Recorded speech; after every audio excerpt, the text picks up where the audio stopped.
This was a twisted survival challenge. 3 men and 2 women were trapped in a sealed room, each wearing an iron bucket on their head, with iron chains tied around their necks. The chains were connected to a massive wall covered with sharp saw blades. As everyone stood there in confusion, the mechanism activated, and the saw blades began spinning wildly. The chains tightened, slowly pulling the group closer to the saw wall. Only by sacrificing blood could they hope for salvation. At the critical moment, Lisa tried to stretch her arm toward the saw blades. Blood dripped as the spinning blades stopped. She immediately urged the others to follow suit, and only then did they escape danger. But trouble loomed as one person remained unconscious, and by the time they woke up, it was too late. The game continued, leading them to an abandoned warehouse with the word "confession" written on it. Before they could grasp the situation, a puppet emitted an eerie laugh and the mechanism reactivated, tightening the chains rapidly.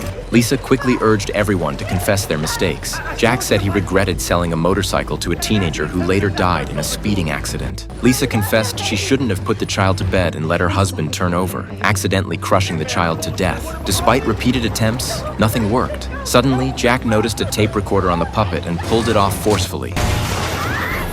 The crisis was temporarily diffused. Lisa looked up and saw the other end of the chain went through the roof. If the chains tightened again, they would be strangled to death. Suddenly, 3 vials fell from the ceiling, each labeled with numbers. It turned out that among the 4 of them, one person had once robbed a passerby's bag. During the chase, the passerby had an asthma attack, and the medicine to save them was in that bag. Although the robber took the money, they never returned the medicine. Among these 3 vials, 2 were harmless, but one was a highly corrosive bottle of sulfuric acid. The numbers on the bottles hinted at the correct choice. While everyone was busy figuring out the answer, Beard Guy noticed that Jin seemed suspicious. He suspected Anna was the culprit, then forced her to choose the vial marked with the number 3.65, the exact amount Anna had stolen during that robbery. For that small sum, she had caused a death. Fear made her hesitate, but just then, the mechanism activated once more.